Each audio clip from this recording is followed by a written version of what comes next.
Nimena official muri gahunda y'amakuru agezweho kano kanya tujye guhera kuri ino nkuru y'akababaro. Ni inkuru isohotse mu kanya gatoya mu masaha atambutse. Ni inkuru igira iti i Kigali umugenzi wari uri kuri moto yakandagiwe n'ikamyo arapfa. Kuri uyu wa gatanu tariki ya 3 Mutarama 2025 ku isaha y'isaa sita z'amanywa, umumotari wari uhetse umugenzi yagonzwe n'ikamyo itwara lisansi kuri feruje ahazwi nka Rwandex. Uwo mugenzi ahita yitaba Imana. Ibinyabiziga byombi byavaga mu cyerekezo cy'Iremera bigana mu mujyi wa Kigali ubwo bari bagisohoka muri feruje za Rwandex bagiye kugera mu zindi zo ku muhanda uzamuka ujya i Gikondo kwa Mironko.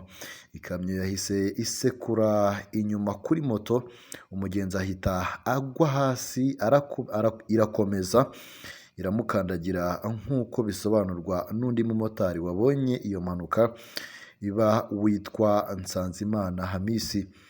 Iyi mpanuka yateje umubyigano w'ibinyabiziga wamaze isaha irenga ubwo hari hategerejwe imodoka yo gutwara umurambo. Ababonye iyo mpanuka iba bavuga ko kutitondera uburyo bwo guhaguruka muri za feruje no kudahana intera kw'ibinyabiziga bishoreranye ndetse no kuba umumotari yaba ashobora kuba yagiye asesera hagati y'ibinyabiziga aribyo bishobora kuba byateye impanuka. Umumotari witwa Mukusa Innocent we ntacyo yabaye. Umuvugizi w'ishami rya polisi rishinzwe umutekano wo mu muhanda SP Emmanuel Kayigi yemeje iby'urupfu rw'uyu mugenzi wo kuri moto, avuga ko iyo mpanuka yabaye saa 5:45 aho ikamyo yagonze moto bituma umugenzi agwa mu mapine yayo ahita apfa. SP Kayigi yagize ati impanuka yatewe n'uburangare ndetse no kudasiga intera hagati ku binyabiziga bikurikiranye.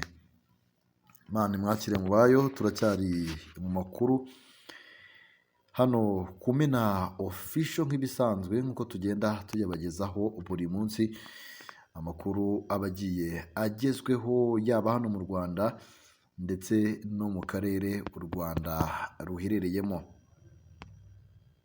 Reka dukomereze kuri ino nkuru igira iti General Poete wari uwa gatatu ukomeye mu bayobora FDLR yapfuye. Amakuru aturuka i Masisi muri Repubulika ya Demokarasi ya Kongo aravuga ko Lieutenant General Hakizimana Apollinaire wari mu bayobozi bakuru b'umutwe wa FDLR urwanya ubutegetsi bw'u Rwanda yapfuye.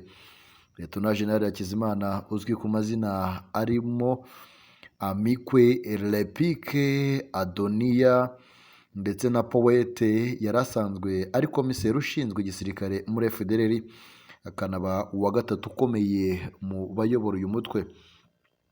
Nyuma ya Lieutenant General Byiringiro Victor Ekei Rumuri usanzwe ari perezida w'uyu mutwe na Lieutenant General Ntawunguka Pacifique Omega uyobora igisirikare cyawo. Amakuru agera kuri Bwiza aravuga ko Hakizimana yapfiriye mu bitaro by'i Masisi muri santere ku wa gatandatu tariki ya 1 Mutarama 2024 azize imwe mu ndwara zidakira yari amaze igihe kirekire arwaye. Kuri uyu wa 4 tariki ya 2 Mutarama nibwo yashyinguwe muri Masisi mu muhango wo kumushyingura nk'uko amakuru agera kuri Bwiza abivuga. Byavuzwe ko yavukiye ku Mukamira mu yahoze ari komine Karago muri perefegitura ya Gisenyi, ubu ni mu karere ka Nyabihu y'ubu ngubu. Ku ya 8 Kamena mu 1957 nibwo yabonye izuba. Abisobanura ko yari afite imyaka 68 y'amavuko.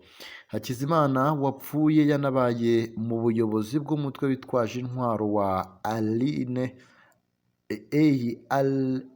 ALIR wabyaye FDLR aho yari ashinzwe ubutasi.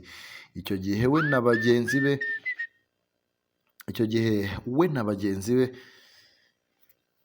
uyu mugabo bari biyemeje gutera u Rwanda bakambura RPF inkotanyi ubutegetsi. Uyu mugabo ubwo ingabo za Exfale zahungiraga mu ishyamba rya Kongo yari afite ipeti rya majoro, agenda azamuka mu mapeti ku buryo yageze ku rya General de Brigade muri 2007. Nyuma y'imyaka 7 aba generali majoro, mu gihe muri 2019 aribwo yagizwe Generali de Brigade. Amashuri abanza yayize ku Mukamira, ayisumbuye ayiga mu mujyi wa Kigali, mu gihe kaminuza n'amasomo ya gisirikare yabyigiye mu Bubiligi. Uyu mugabo wari usanzwe ari minisitiri w'ingabo za FDLR, kimwe na bagenzi be bari mu buyobozi bw'uriya mutwe, yari yarafatiwe ibihano n'amahanga ashinjwa kugira uruhare mu gutegura ibikorwa byiciwemo abanyekongo n'ibindi bihungabanya umutekano mu burasirazuba bwa Repubulika ya Demokarasi ya Kongo muri rusange. Turacyari mu makuru hano Kumena Official. Mu by'ukuri reka tugaruke ahangaha mu Rwanda, n'ubundi ni mu karere ka Rutsiro, aho hari inkuru igira iti 5 batawe muri yombi bakekwaho kwiba inka bakazibagira mu mashyamba kuri sitasiyo ya RIB ya Ruhango mu karere ka Rutsiro. Hafungiye abantu 5 bakekwaho uruhare mu iyibwa n'ibagwa ry'inka ya Mbitsemunda Jean Damascene bakayibagira mu ishyamba. Uwo bayibye atuye mu mudugudu wa Nkomero, akagari ka Magaba, umurenge wa Mushonyi, mu karere ka Rutsiro, aho bayikuye bakayibagira mu ishyamba riri muri metero 500 uvuye aho yakuwe mu kiraro cyayo. Umuturanyi wa nyiri iyo nka yabwiye Imvaho ko ubusanzwe uyu mugabo agura inka akazorora igihe cy'imvura ubwatsi buriho yazagabanyuka akazigurisha, akazongera kugura izindi imvura itangiye kugwa, bityo akaba ari bwo buzima bwe. Akabivanga no kuba umuzamu w'ijoro w'ikigo nderabuzima cya Kayove. Ati ikiraro cy'inka ze kiri mu rutoki rwe ruri muri metero 800 uvuye we, hegereye amashyamba menshi y'abaturage. Muri icyo kiraro habagamo inka 2, inkuru n'inyana. Nta muzamu cyangwa umushumba yari afite muri iyi minsi, ntiyanazibaga iruhande ngo yumve ko ntawe uzitwara nijoro. Yarakomeje ati abajura baraje batwara iyo nyana bayibagira mu ishyamba ryegereye ikiraro hejuru y'akagezi gahari, bakatagura inyama n'uruhu barabitwara, hanyuma aho bahasiga igihanga ndetse n'igifu gusa. Mu iperereza ryahise ritangira, hafashwe abantu 5 barimo umugore ukekwaho kumenya ayo makuru akaceceka, n'abagabo 4 bakekwaho kuyiba bakayibaga. Avuga ko ikibazo cyo kwiba inka bakazibaga kimaze gufata intera ndende muri uwo murenge wa Mushonyi, kuko ukwezi gushize kwa 12 konyine habazwe 2, hafatwa abantu 15 bakekwa kugira ngo barangire. None mu ntangiriro y'umwaka wa 2025 barongeye agasaba ubuyobozi gufata ingamba zikaze zo kurwanya ubu bujura, kuko n'indi mirenge ifite iki kibazo. Afite impungenge ko amaherezo abaturage bazasubira kukurarana n'amatungo mu nzu.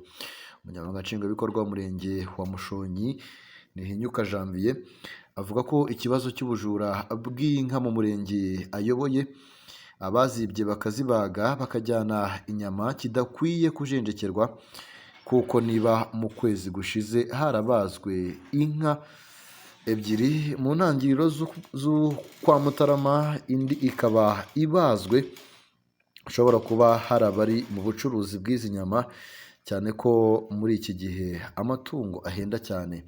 Ati ni ikibazo gikomeye cyane, kuko mu kwezi gushize izo 2 zibwe, iya mbere hafashwe abantu 9 bakekwa, iya kabiri hafatwa abantu 6 nabo wasangaga hari aho bahuriye n'ubwo bujura. kuri iyi nabwo hafashwe eshanu bafungiye kuri sitasiyo ya RIB ya Ruhango. Tukaba dufite amakuru ko abaziba bakazibaga hari n'abamotari bifashisha inyama zikajyanwa mu masoko no ku mabagiro. Igishakirwa amakuru ngo ibyayo ntibimenyekane, avuga ariko ko nta ba nyir'amatungo bagomba kwirinda uburangare, ntibashyire ibiraro by'amatungo yabo kure kugira ngo atibwa. Ati tukimara kubona ko ari ikibazo gikomeye, twakoranye inama n'abaturage dufatira hamwe ingamba zirimo gukaza amarondo asanzwe yabo, abafite amatungo bakayitaho ntibayaterere iyo ngo biryamire bagone, ntibazamenye igihe yibiwe, hakanabaho guhanahana amakuru ku gihe kugira ngo niba hari n'ubuze igarurwe hakiri kare. Ikindi avuga ko bagiye gukora ni ugukorana bya hafi n'abafite amabagiro kuko bafite amakuru, kuko hari n'abanyamabagiro bashobora kuba bagura inyama nk'izo bakazivanga n'izo bari bafite, cyane cyane ko nk'izo zibwe zo ziba zigura make bashaka kunguka. Yakomeje avuga ko uzafatirwamo azahanwa bikomeye, kimwe n'abaturage babeshya ubuyobozi ngo bagiye kurara amarondo bakabacunga ku jisho bakayarara nk'isaha imwe bakitahira, byose bigiye gukurikiranwa birushijeho. Anavuga ko abo bajura bagira amayeri yo gutwara n'uruhu ibice by'izo nyama bakase bakajya kuzitunganyiriza neza ahandi. Ayo makuru yose bagikusanya akazafasha mu guhashya ubu bujura buhangayikishije cyane abaturage ndetse n'ubuyobozi. Nanga dusoreje amakuru twari twabateguriye, nizera ko mwamaze kuba mukirika kuri subscribe. Mukomeze mugire ibihe byiza cyane, bye bye.